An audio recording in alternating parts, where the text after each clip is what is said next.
If you aren't building your personal brand right now, I'm going to be really honest with you. Your business is at serious risk of becoming completely irrelevant in the next 3 to 5 years. And I know that sounds dramatic, but I'm going to break down why it's not. Because we are now living, whether we like it or not, in a world where AI can do pretty much anything. It can write your content, it can build your offers, it can do your marketing for you, it can literally generate an entire course on a subject that you know nothing about in minutes. So if your business is built just on information and what you know, then you are competing with someone that can do it faster, cheaper, and much quicker at scale. Most people are building businesses based on, I have this knowledge, I can teach this, I can package up this. And there's nothing wrong with teaching what you know. However, the reality is there is no new knowledge. Everything you're teaching already exists. And now AI has made that so much more obvious and accessible for everybody. The question on building a business that stands out in a market like this isn't about what you know.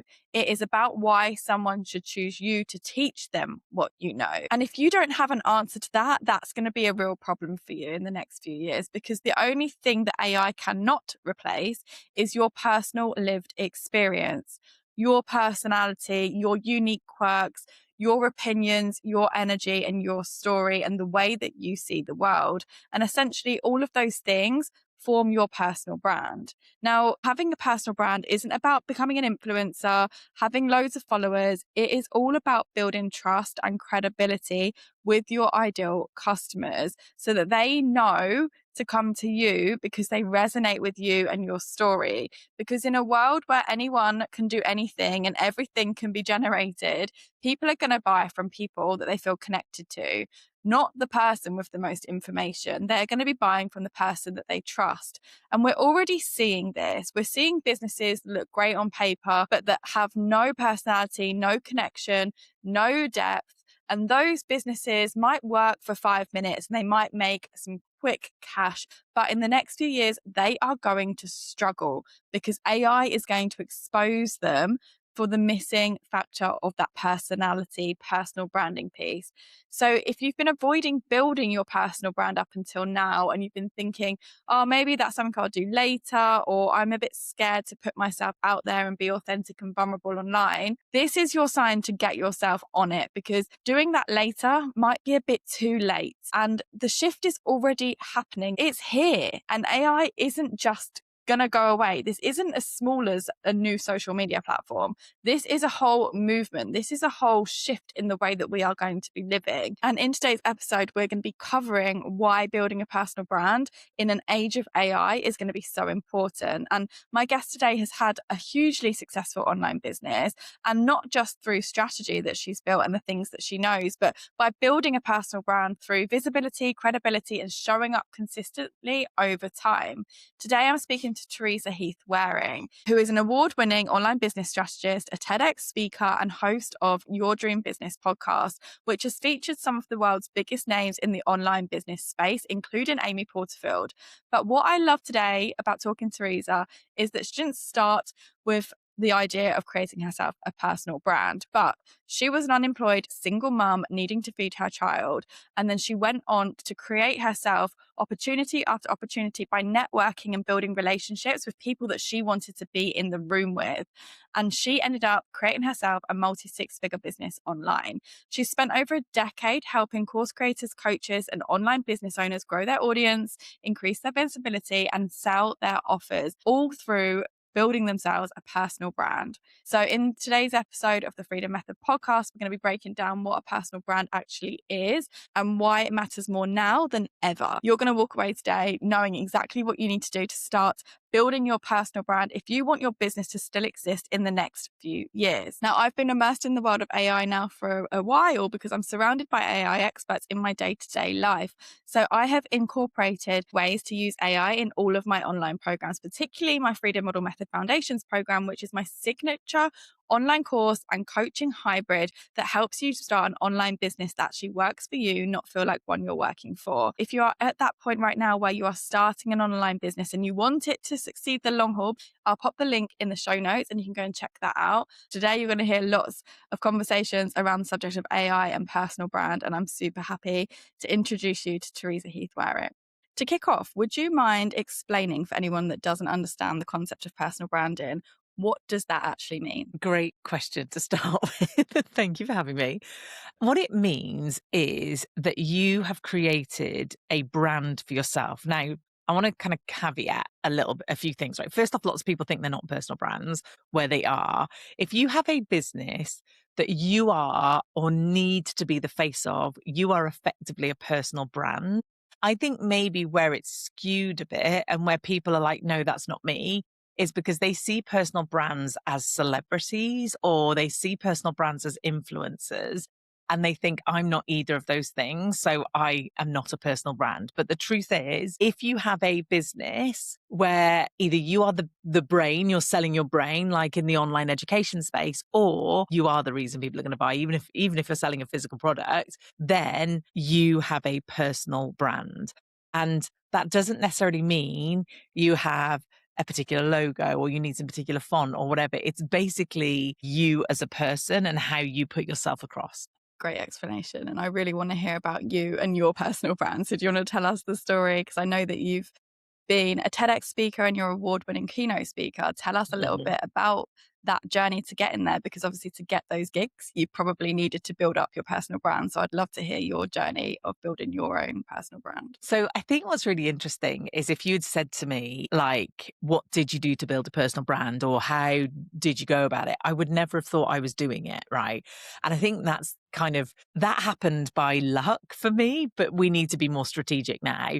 So basically, I'd worked in marketing for like 10-ish years and I decided to start my own business. I joke I had an early midlife crisis because I was a single mum to a 4-year-old and really not a great time to then go, I know I'll give up my well-paid full-time job and start my own business. But I did. And I was getting clients. And one of the ways in which I was trying to get clients is to show up as the expert. Again, I wouldn't even been able to communicate it this way at the time either, right? So, but all I knew I was doing was every time I volunteered to go and do a session at a local chamber event or go and like train some people on how to use Twitter or whatever it was back in the day, I would get clients, right? So I was like, oh, okay, so this works. So, and I really enjoyed it. I think there's another thing about that. Like I did like standing on stages. I did like being the person at the front.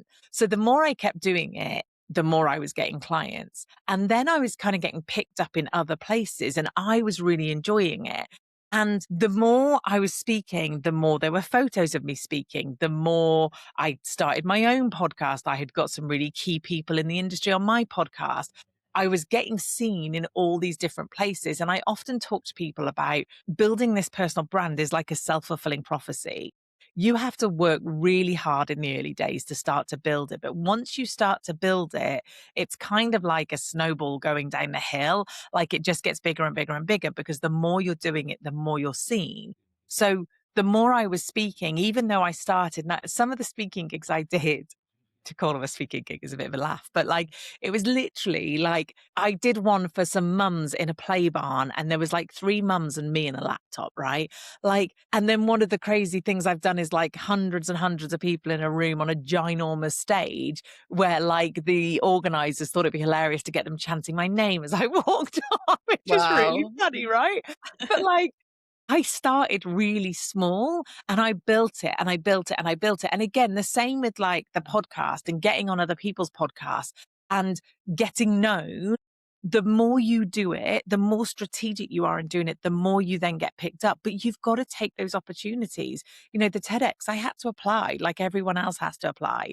Like I had to put myself forward to do big, scary things. And then by doing those big, scary things, other people then see you and go, oh, okay, so she must know what she's talking about. Being able to build it. The other thing I want to add on this, though, which I think is really important that lots of people don't think about when they're building a personal brand, when they think about building a personal brand, it's like, okay, how do I look on everything? Have I had a million photo shoots? Am I doing all the photos? Am I on Instagram? Am I on social media? Am I applying to go on stages? Am I applying to be on podcasts? But the other thing that was key for me in my personal brand was relationships. And I don't think enough people think about that. So really early doors, I spent a lot of time and money traveling to conferences that quite honestly, I had no place being at because I did not have the money to be traveling to go to these places, to make connections with real people. And for me, that was one of the best things I could do, because then not only am I having conversations or am I meeting these people, but then they're getting to know me. So when someone says, oh, you should meet Teresa because she does blah, blah, blah, blah, blah, they're only doing that because they've met me and they know me and I've built this personal brand and they're seeing me online and they're seeing what I'm doing. So I feel like, yes, we need the outward stuff of a personal brand. We need the showing up, the speaking on stages, the having, I have a book that I was co-author, but I've not written my own book, as it were. But, some people have books which really help, guesting on, being interviewed for podcasts. But actually that relationship piece is just as key. Yeah, I agree. They used to always say, obviously, it's like about what you know, who you know, not what you know. And I Mm-hmm. think that there is an element of that in business. And that's not to say that every single person that you know is going to give you an opportunity or should give you an opportunity, but it does help, because if that person knows you, loves you, understands what you do, and they have somebody in mind that maybe you could go and speak at their event, or you Yeah. can go and coach that person, or whatever the opportunity is, there's opportunity in the number of people that you meet. And I've definitely seen that, like, in my own journey as well. Like, I am a big networker. I bring a lot of people together. That is one of my natural Mm. strengths, I would say. I host co-working events every week here. I have an online community. I bring people together in a very organic way. And the relationships that I see being built out of those Mm. events that I've just facilitated, put too much effort into it, I'm just bringing people that have like-minded values together, is amazing. I've seen so many businesses be born out of those relationships that I've been able to put these people in a room. And even a couple, I'm very proud to say actually, that two of the people that came to my co-working event here, they're now in a relationship. They moved to No Australia together. way. And I'm like, you never really know who you're going to meet and what opportunities they're going to bring you. So I fully back everything that you've said there around, like, building the relationships, because you never really know which direction they can And take you in. I think as well, like something you just said, and it's really important, like when you build these relationships, it's never in mind or intended to go, what can I get from it? Right. Because if No. that's the way you're thinking about it, you're thinking about it all wrong. It's about going, how can I build a genuine relationship? How can I build a genuine connection with someone with no expectations? So one of the stories that I tell a lot, or I get asked a lot about, is my very first two interviews on my podcast were Amy Porterfield and Pat Flynn. And in the online space, back when I interviewed them, they were literally the top of the top, right? And they're still pretty big now, but Yeah. they were literally my first two people that I interviewed. And everyone was Wow. like, how the hell did you get them? Well, I didn't necessarily intend to just get them on the podcast, but what I did was I'd already been out to the States a few times. I'd been to a few conferences. Again, it seemed to be a time where there weren't that many British people going over because for whatever reason, and I stood out because I was British, but I made sure I went and met them. I made sure I had conversations with them. And I'd actually ended up speaking on a stage with Pat Flynn. He was on before me, and then I was on after him. So I had met him. Anyway, I was at another conference and someone asked him on a panel, how do you make real connections? How do you get big guests on a podcast? And he said, invite them for a coffee, but don't do it around a conference because they're going to be really busy. Try and make a real genuine connection, which, was what he was saying about what we're saying. So anyway, I flew back to the UK and I sent him a video message of like a, video on Instagram, basically saying, Pat, I want to take you for a coffee. Will you meet me? And I'm going to fly 5,500 miles to do it. And Wow. how could he say no, right? Because like Yeah. I'm about to fly to the States just to go for a coffee. And so I did the same with Amy. Obviously, in the same trip, I was like, I'm going to fly 5,500 miles. Will you meet me Wow. for a coffee? And she said yes. And Pat said yes. Now, I'm not saying they would do that now. And I had already got a connection. They did at least know my name. And anyway, I flew over, and the idea was that I would go and meet them for a coffee. And I just really wanted to connect with them. They were the top of the industry. Like I wanted to really just be sat having a conversation with them. And the idea was, I thought if it went really well, when I got back to the UK, I might ask them if they would come on the podcast, but that wasn't necessarily the intention. Anyway, I go and meet them separately, and I meet Pat first, and he takes me to his studio, which obviously I was like, this is insane.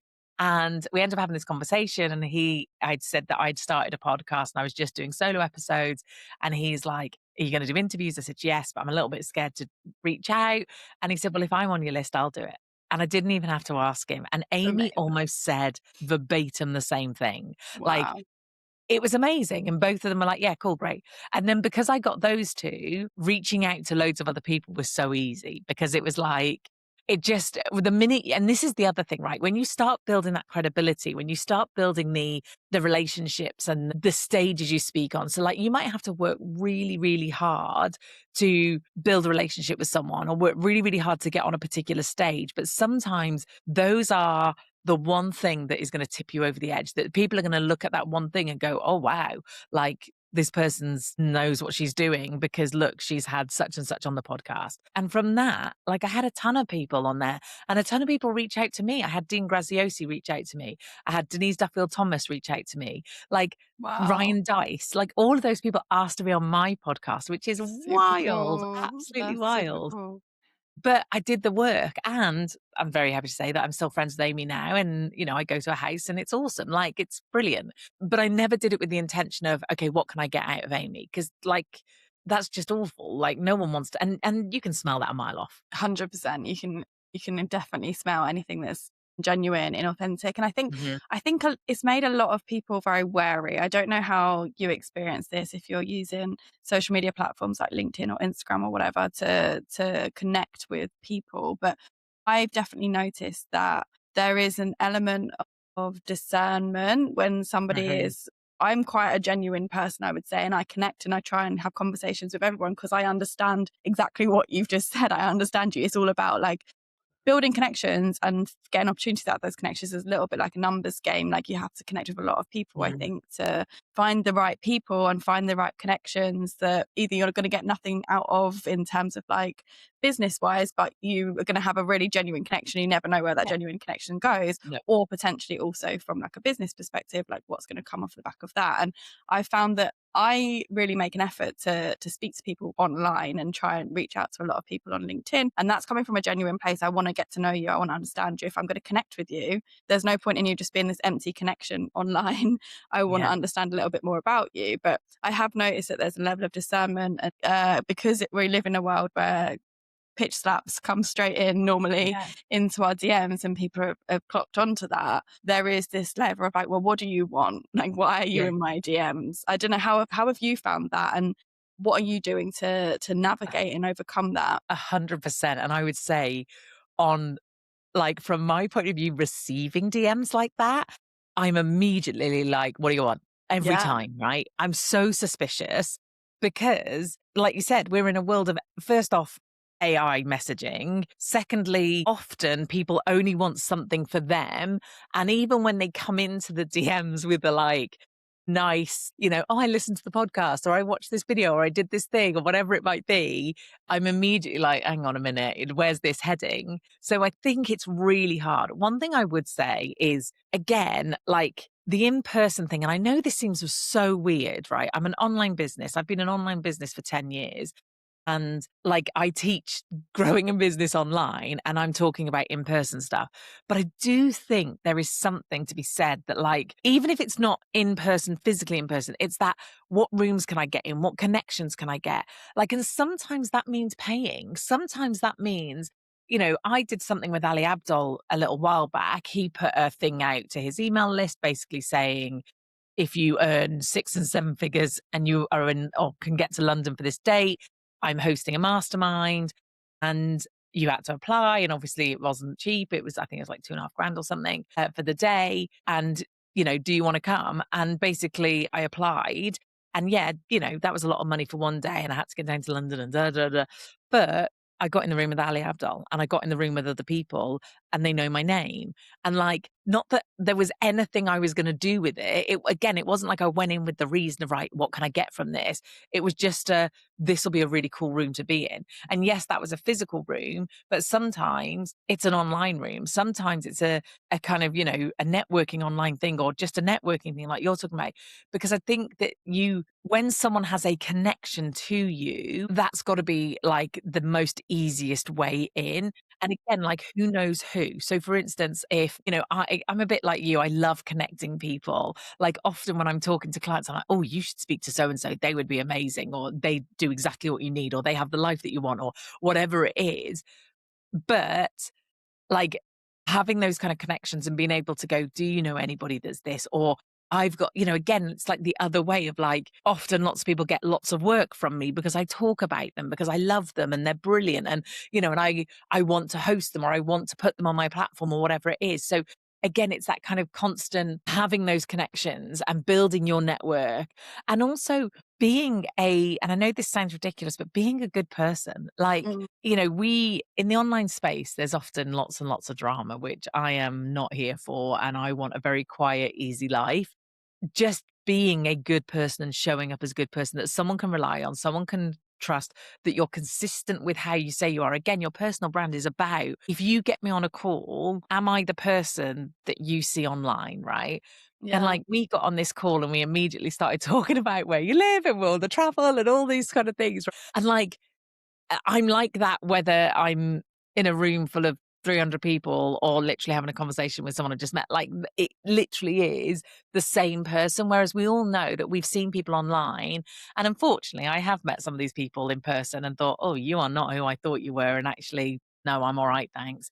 But Yeah. again, it's like, are you showing up authentically? And I think one of the things we wanted to touch on, and I didn't really answer your question, actually, I just realized about kind of the reaching out As we said at thing. the beginning, I quite like it when conversations diverge. But one of the things that is like the most important right now is because we do have AI, I don't trust anything, right? Like, Mm. I don't believe anything anymore, because I tell you the thing that really tipped me over the edge. So I use AI, obviously, and I do, I think it's very smart and very clever. But I love dogs. I have 3 dogs, right? And I saw a reel, probably my husband sent it to me because the only things he ever sends me are dog things, right? And it was a reel where dogs were picking their owners. And basically, Yeah, these dogs go into a room and all these people just sit there and the dog decides who I its saw owner's that. going to be. I saw that too. I have a lot of dog content on my Instagram as well, and I saw that. It's AI. Ah, I so was sad. devastated. I was like, Yeah. "That's it. You're done. I can't cope, right? Don't make up stuff like that. That's just not fair, right?" Well, So, like, we just don't trust anything. So the more yeah. we can show up authentically, the more we can show up as our real self. And I think people are so scared of, like, being real and being vulnerable, and vulnerable is a really overused word in marketing at the moment. But, like, what if people don't like me? What if people are cat people and they get so irritated by me going on about my dogs all the time? Well, maybe I'm not for them. And I think that's the truth, right? When we come from an abundant place, when we come from a world of, there is so much out there and the world is so very big. For one person who goes, you are not for me, there are going to be 10 that go, you're exactly what I want. And I think the only way they can know that is by showing up as us, by showing up as real, and being even more authentic when AI is coming in. Like, and again, there are some people that do this, and I'm, if that's cool for them, that's fine, but they'll literally use AI versions of themselves. And I'm not cool with that. Like, yes, you'll never get me on a reel or on social media without my makeup on, right? So I'm not talking vulnerability, rocking up, looking like I've just stepped out of bed. That isn't for me. But I am talking showing up as me, speaking as I would, like being a real person, and talking as well about our experiences and what we think of things and how our opinions on stuff, because what AI hasn't got is it hasn't got our lived experience, right? And I think what your world is so interesting with what you do, right? I looked at your Instagram before this, and like, you could look like you're living the dream, right? And you possibly are living the dream. It's amazing. And the internet and social media will have us believe that, like, it's everything is sunshine and roses, but it's not always. Like, No. we talked before about, having no internet or having no electricity and what that does for an online business. And, so I think the more we can show up honestly, the more we can show the light and the dark. And I mean, I don't mean dark as in, come on, sobbing and falling apart. But like, the more we can go, this is what it's really like, the more people can connect with us. Gone are the days where a personal brand is someone that we aspire like to be like. We're not the Kardashians. They're, God, if I could look like them and have their money, I literally would be amazing. But It's very much out of my reach, and I'm all right with that. That's fine. So what we need now is content that we can relate to and content that we can go, yeah, I get that, or they understand me, and show up a bit more real. I agree with you. I think there's a sea of AI content out there, and you never really know what is true and what isn't true. And that is devastating about the dog Yeah, videos. And literally. there are some ones where it's like super obvious, but then there's things like that actually look like it was real. I guess we, we can't escape AI, right? Like AI is coming, it is here. I've Yeah. been to many, I live in an environment where I'm surrounded by AI entrepreneurs. So I would say that I'm quite knee deep into the AI Yeah. world. And from what I can see, is personal brand, in all honesty, if you don't have a personal brand, it's going to really be a detriment to your business in the next three Massive. to five, definitely in the next 10 years. So for me, building a personal brand is super, super important. And exactly what you just said, it has to come from a place of truth. It has to come from a place of vulnerability, authenticity, because if it isn't you sharing your lived experiences and attaching that to your business, all of the knowledge that you've got in your business, in all honesty, is available. Like There's no new knowledge. there's There's no no new new nothing, knowledge. No, right? you're And not teaching people anything they can't nope, already access. So it nothing. has to come from a lived experience. It has to come from a Totally. point of view that somebody else is going to resonate with, because otherwise your business is not going to survive, in all brutal honesty. 100%. I agree with you 100%. Because, like you said, we could go to AI right now and say, write me a course on how to do blur, right? Whatever it is. And not only could we have a course written for us that we then use to learn something, but we could effectively build a course tomorrow on a subject matter expert that we are not the subject matter expert of. Like, I could do a course on how to fix bikes, and I have the faintest idea how to fix bikes. I don't know where that came from, crazy brain. I kind of But want to see the like, course. yeah, but like our knowledge isn't anything that is the money anymore, isn't, because content is totally over commoditized. There is so much content out there. And the truth is we don't need more. So whereas in the days, when I first came into this industry, it was like, we need 10 videos that are 20 hours long and 600 worksheets, and look at all these workbooks we give you, and look at all these things. No, I don't want all that stuff now, because I have content coming out of my ears. Everybody does. What I need is, I need you to tell me how to do it, and the fastest way you can possibly tell me. Like, don't give me a free lead magnet with 500 things that you could do to make money. No, tell me the top 3. Tell me the thing that I can create in the next 24 hours. Like, we want everything at speed. But exactly what you said, when I talk about launching, so one thing I talk about a lot is launching online. So not necessarily launching for the first time, I just mean selling. So let's say you do a webinar, right? Yeah, I could go to an AI and say, tell me how to do a webinar, break down how someone really big does their webinar and tell me how to do it for mine. And that's fine. It could totally do that. It can totally tell you what's in one of my sections of one of my courses. However, what it can't tell you is what it's like to sit on that webinar waiting for people to turn up, on knowing whether anyone will turn up or not, what it's like to be nervous about the tech going wrong, what it's like when the cart opens and no one buys, or when the cart opens and people start buying and you're terrified then that they might ask for refunds or whatever. Like, the AI doesn't have those experiences. It doesn't know what it's like to deliver a webinar to one person. I do. I've done that, right? Like, and that's the truth in every industry. It doesn't understand the nuances of things. Again, like, it's really interesting. They came through, I do a boot camp, and on the boot camp, I basically help you plan your launch. And I had a guy come on it, and he had a lot to do with like bots and creating like Teresa bots or whatever. And he created this bot that I didn't ask him to create. It was just something that he did for fun. And he put it into the chat, into the group. And he was like, so basically, I've plugged in Teresa's framework on how to do a launch, and you can put in your details and it'll tell you what launch to do. And I was like, okay. So then I kind of said, so then people were like, oh, this is awesome, right? So people in my challenge or in my bootcamp were doing it. And then I was like, come and ask me, come and tell me what it said. So on the next call we had, they would come on and say, this is the thing that it told me to do, right? based on the information that had been put in, based on my own methodology. So I kind of get that. However, what AI couldn't do is read the face of the person who was telling me the thing, right? So when someone was going, yeah, it said I need to do a challenge. And I'd be like, yeah, and how do you feel about doing a challenge? I don't Yeah. want to. I hate those things. So yeah, AI could tell you that might be the most, and sometimes I agreed and sometimes I didn't agree because again, nuances. But the only reason I understand that and the only reason I can do that is because I've been through it. Been I through it. coach people, I work with business owners. Like I understand all the parts. It's not just the knowledge part. So like you said, without a personal brand in the next, I mean, I think maybe you're being generous saying 10 years. I mean, the next Yeah. 3 to 5 3 to years, I 5. think Yeah.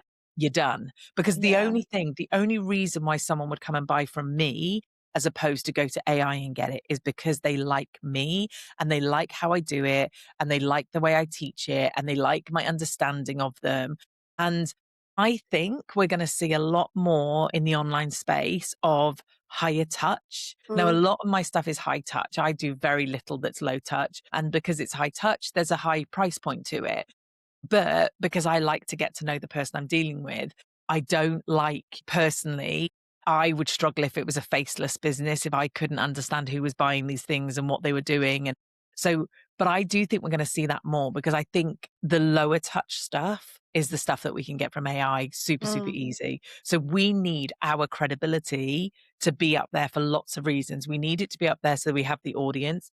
We need it to be up there so that when we do charge a good amount of money for higher touch stuff, that people are willing to pay for it because of the credibility that you have. Yeah, for sure. It's all about building credibility and having that trust, and also for people to know that the content that you're putting out there isn't just regurgitated Yeah. from AI. You haven't just pulled it, like you say, you could go and create a course about fixing bikes, but then someone Yes. comes and talks to you, they're going to very clearly know that you know nothing Like about bikes. literally, what are you? You don't even own a bike. What do you know? Like literally. And unfortunately, there are people out there trying to do that, I right? know, and give advice on that as well. Going back to what you said earlier around like not really resonating with like the content that's being AI generated, I have the same challenge where it's people sharing information around something that they have no Yeah. level of experience or interest or anything in. It's just like, let me make money. And my whole methodology is about like, if you build a business that's not in alignment with who you are and the way that you want to live and the way that you want to show up in the world, you are that bit business is very short lived. That Oh, business is going to last 5 minutes rather 100%. than create you something that could be built into something really great in the future. Obviously, no business is built overnight, but some people, because we live in such a fast paced, overnight success desirable world, Yeah. and we can get Amazon orders on our doorstep within 2 hours, Yeah. is everyone wants that quick win. And the reality is, yeah, we can build something really quickly with AI, but it's going to leave you just as quickly. It might make you a Yeah. little bit of money in the short term, but over a long period of time, it's really not going to be sustainable, particularly in this world that we're saying is coming. Well, it's here essentially.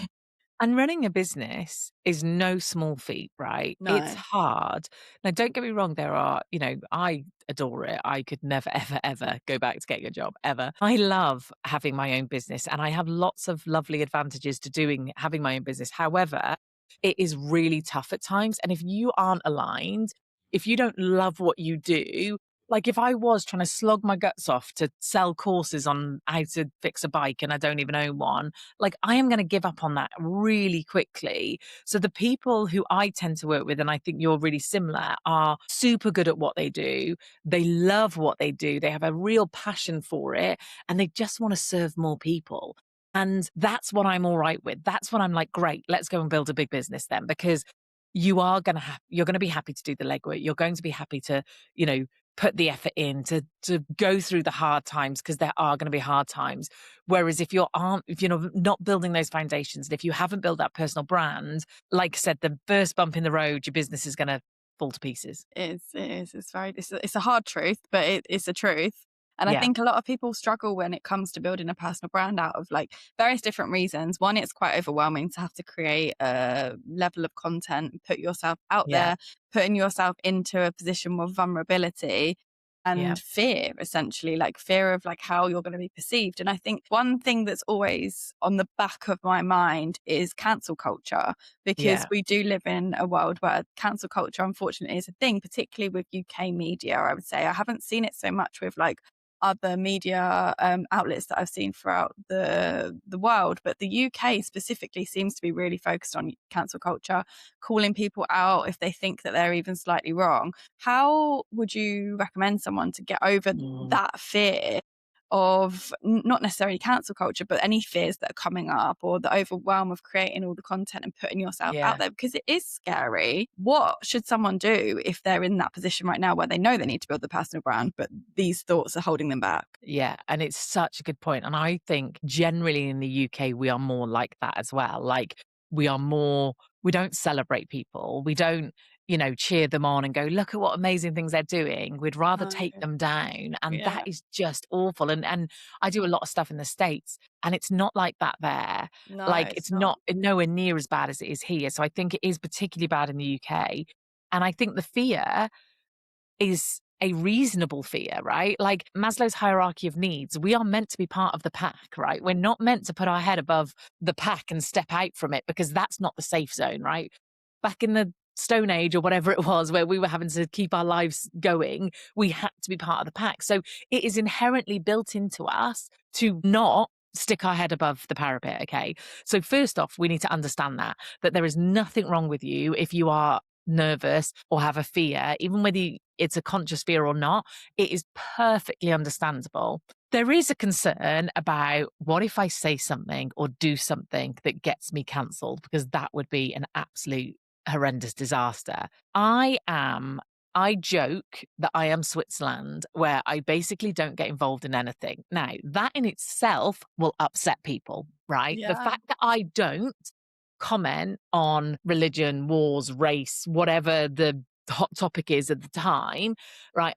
And my thing is, what I do in my personal life and what I support, what I pay money to, what I, rally against or whatever it is, I keep in my personal life. To do my job, I don't need to talk about that publicly. And like I said, there will be some people that are very put off by that and will not want to be in my world because of it. And that's okay. That's fine. But I think the problem comes is you're damned if you do and you're damned if you don't, right? So if you do say something, someone's going to have an issue with what you've just said. And if you don't say something, someone's going to have an issue with what you didn't say.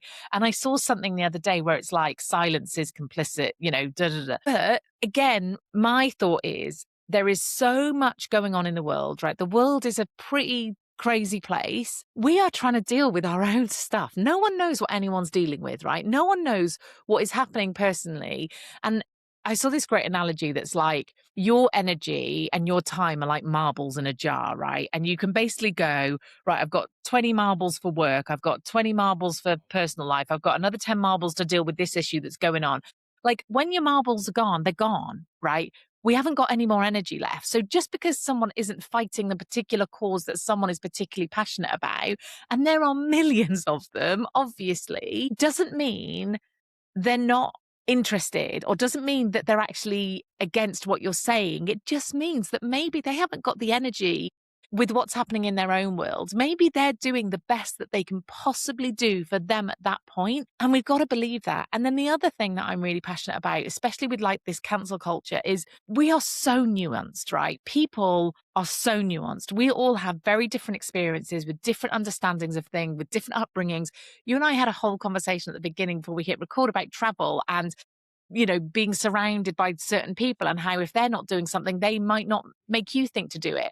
Well, that is the truth for everybody and everything, right? So it's so easy for someone at an extreme, and it normally is the people at the extremes, to point a finger and go, you're not doing this, or you did this, or you did that. But they don't understand that, like, there's so much gray area. And the other thing is, like, there's been lots of things where people have been pretty heinous, and some people are just heinous, right? Some people are just horrible. But sometimes there's a reason for that. And sometimes they have their own personal lived experience that means they have an opinion about something, which is their own thing. And that's right for them. So I just think for me, when it comes to anything that's slightly controversial, I'm not getting involved. I'm not commenting. It's not going to benefit me. It's not going to benefit my business. I'm not going to make a difference. I know that some people would be like, by staying silent, that da da da da. What I do in my own personal world will make the differences that I need it to make. What I do in my business is I show up as a really good person doing what I do. And that's the other thing. I think if we're worried about it, we're probably not the people who should be. The people who are getting cancelled are probably not thinking twice about what they're saying. Yeah. Whereas I think it's good to have a bit of fear. It's good to have a healthy level of fear of like, okay, I'm just going to make sure I don't say anything really stupid. I think that's good. But I know I've interviewed some people who are very, happy to be very controversial, and it's made them money because for every one person that hated them, there was another few people that loved their opinion. So again, like, it is scary putting yourself out there. There is a worry. What if people don't like me? Well, they might not like you. And if they don't, they're not your people. And I know that's hard, but that's okay. If you're thinking about something and the fear of, I don't want to get cancelled or I don't want to say something stupid, then the chances are you're probably not going to anyway. And I just try and be a good person. And hopefully that comes through. Because I think if we are a good person, I think most of us are good people, then we're not going to say anything that's really going to get us cancelled. No, we're very similar. I'm also very Switzerland, and not because I don't always have an opinion. I do have No. quite a lot of opinions, but I don't Yeah. always feel the need or necessity to share it if it's not.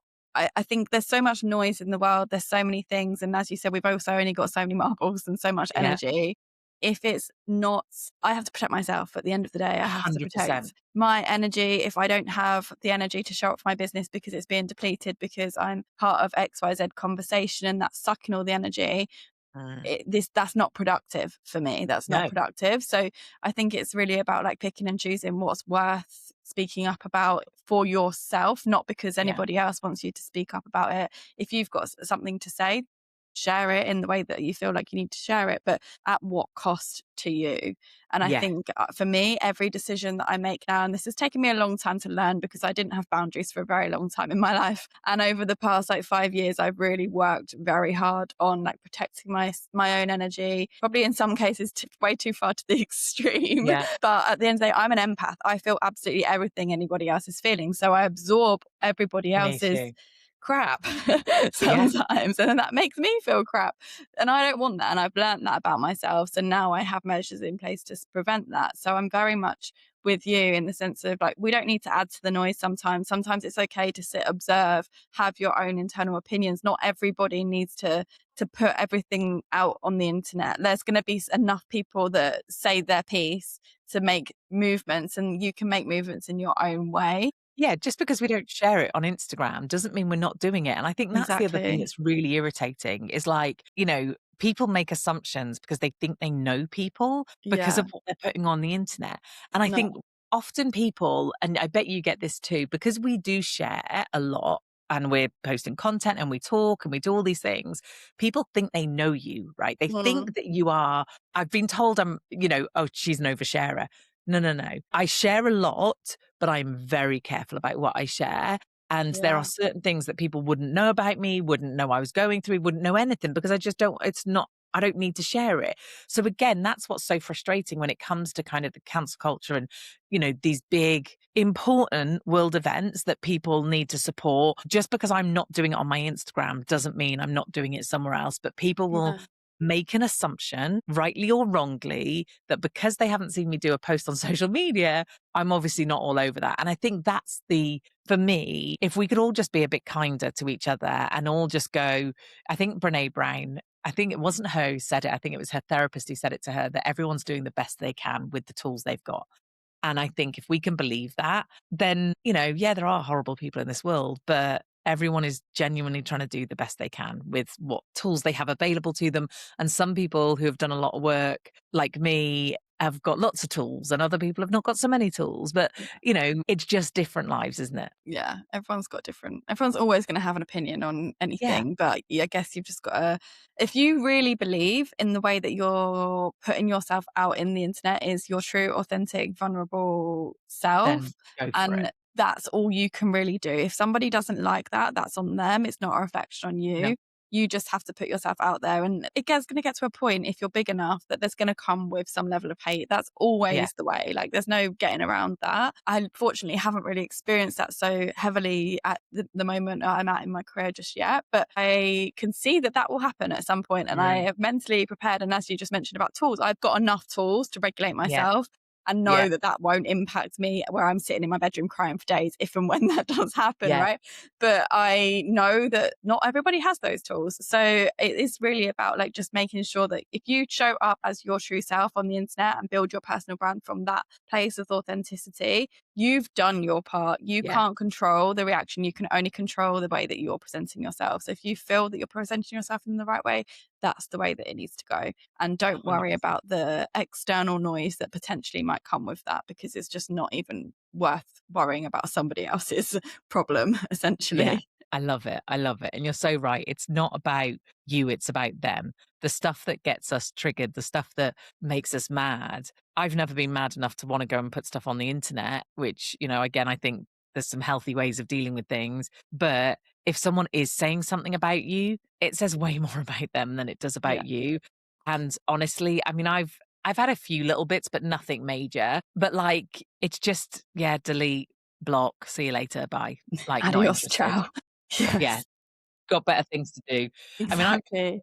we're coming into, it's April now. I'm coming into growing season. I grow vegetables. I'd much rather be tending to my vegetables than worrying about some troll on the internet, quite Exactly honestly. this. Exactly. Worry about your actual problems and things that Exactly, you want to exactly. focus your energy and attention on. And I feel like we know that in the next, as we said, 3 to 5 years, big shifts are going to be happening, even probably even sooner, if we're really honest. The rate that AI is developing at is probably going to come way sooner than we think it's going to come. And we Mm, know that we need to start building a personal brand right now if we want our business to still yeah. remain and be successful in the future. So for somebody that's starting their online business right now, what do they need to know today about building a personal brand to make sure that their business is still relevant in the next 3 to 5 years? So I think if you are starting today, I would start really simply and I would start by creating content. Now, it's not ideal. Like, it's not going to do massive things for you overnight. Like, it's not some of the best things you do, but I would get really clear. What do I want to be known for? Who am I? What are my values? Get some of those base things really clear. And then what I'd say is start posting on social media, start creating content, long form content if you can, YouTube, podcasts, blogs, whatever is your thing, and then start small, because people want to be on the big stages doing the big things, but don't do them straight away. Because even if you did get an opportunity, if you mess it up, you've lost your opportunity to go in. So hone your skill, do some smaller stuff, put yourself forward to friends that can I come and do a session in someone's group, or can I, come and talk to these 5 people about this thing, and start building it. And then, but you've got to be proactive. So every single week we are looking at, where can I apply to speak? Like, what are the big stages I need to get on? Who do I need to have connections with? So yeah, I think it's, make sure that your personal branding activities are part of your normal marketing. Yeah, I love that. It is super important. It's definitely not one to be ignored. And ultimately, you building your own personal brand has enabled you to build a multi six-figure business, have all of these keynote speaking opportunities, and have freedom essentially. So I would love to know, just so we close the conversation, this is always a question I like to ask, because I'm one, nosy, and two, I think it's inspiring to hear other people's stories of creating themselves freedom. But what does freedom mean and look like for you today? So, and I'm really glad you used the word today, because we have seasons of our life. And as the seasons change, it means different things. So when I first started the business, my season was, I was a single mum to a 4-year-old and I needed to pay the bills. Like, I had to pay my mortgage. Freedom would have looked very different to what freedom looks like today. Freedom today looks like I get to do something I flipping adore doing. Like, I think there's a lot to be said for that I love my business and I love showing up. I love being at my desk in my office. Like, it's ridiculous, but I do. It looks like the ability to travel. So my husband now works a full-time corporate job and has X amount of holidays per year, and it sucks, man. Really sucks.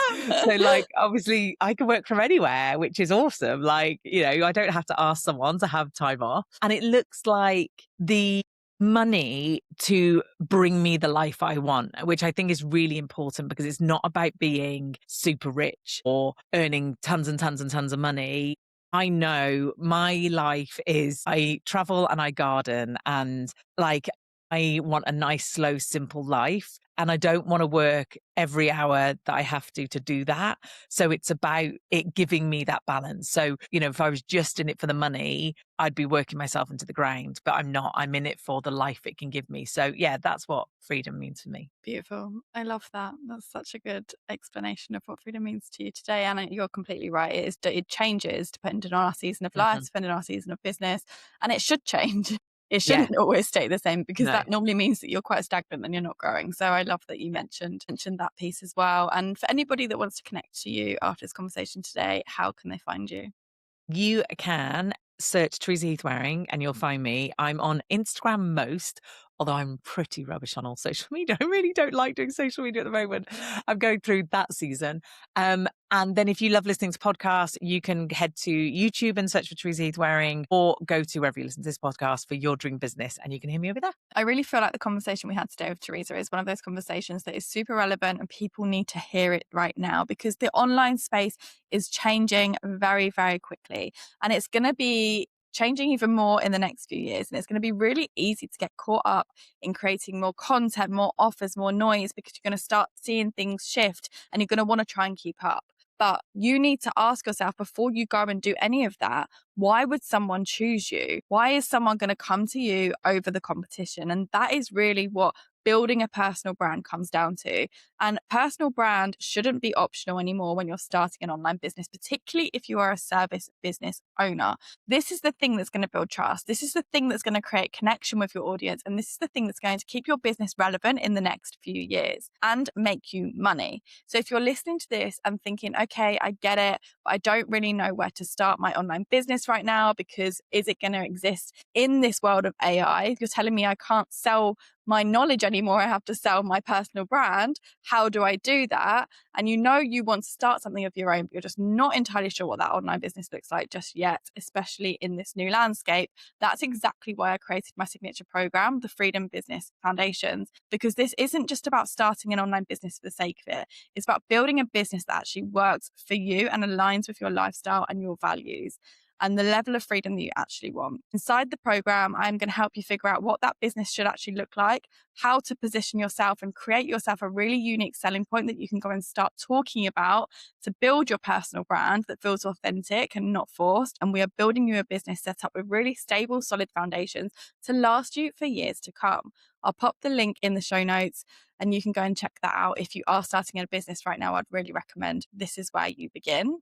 And if you enjoyed today's episode, please remember to like and subscribe on your favorite podcasting platform. And I will catch you in the next one.